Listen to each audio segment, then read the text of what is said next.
môžeš. Dobre, tak čaute. Rád by som sa vyjadril v mene celého Foodshopu na vlastne náš prvý release Yeezy a veľa z vás zaujíma vlastne kto a prečo vyhral túto možnosť kúpiť si tie Yeezy.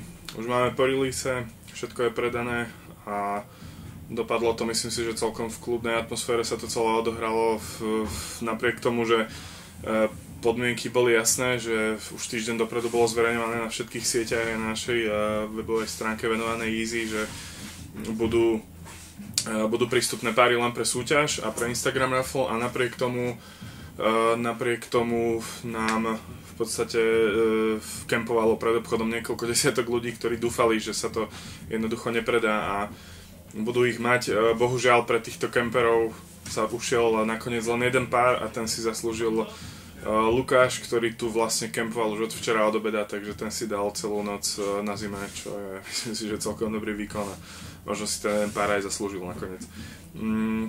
Každopádne chceli by sme sa vám veľmi pekne poďakovať za všetky maily, za všetku prácu, ktorú ste si dali, za tú námahu, ktorú ste si dali, aby ste vytvorili videá, napísali básničky, slohové práce, vytvorili webové stránky a kopec ďalších iných vecí. Aby ste boli v obraze, prišlo nám približne 400 mailov, z ktorých bolo treba vybrať vlastne 32 ľudí. To znamená, že jeden pár prichádzal približne na 10 alebo 11 ľudí. To znamená, že veľa ľudí jednoducho zostalo sklamaných, ale ako nebuďte sklamaní, proste dali ste tomu tú snahu, nenechali ste to tak a už len to je, by som povedal, že výhra. Každopádne vybrali sme videá, slohovky, básničky, vybrali sme z každého typu, alebo proste vybrali sme na každú veľkosť to najlepšie, čo nám na ňu prišlo. V niektorých prípadoch to boli naozaj kvalitné a zábavné videá, ktoré proste boli animované vtipy v odzovkách, boli tam rôzne ilustrácie, webovú stránku tam urobil, myslím, že chalan a tak ďalej. Takže tí ľudia si to zaslúžia. Tie videá budeme určite publikovať na našom Facebooku, aby ste videli niektoré tie básničky, možno tiež, ak sa nám to nejakým spôsobom, nejakou formou podarí. Každopádne zverejníme niektoré z výsledkov, ktoré vyhrali, aby ste mali ako predstavu, ako bolo treba zabojovať o to víťazstvo. Jeden z extrémnych príkladov, čo sa týkalo, veľa ľudí hovorilo, že proste, že to bolo nefér a tak ďalej. Samozrejme, férový nebude asi nikdy žiadny spôsob, bohužiaľ nikdy nevyhovie človek každému, ale mali sme tu proste prípady, v ktorých sa dá povedať, že proste tí ľudia si to naozaj zaslúžia. Poviem len jeden z príkladov, jeden chalan napísal do mailu, že proste keď mu tie tenisky predáme, tak si po ne príde a nahý sa prebehne okolo Foodshopu, čo celkom bude ešte zaujímavé. Každopádne tento chalan neprišiel, poslal za seba sestru, ktorá prišla 400 km z niekde druhého konca Čiech, zaplatila tie topánky a povedala, že chalan si ich o týždeň príde vyzdvihnúť, pretože momentálne je chorý a leží doma v horúčkach.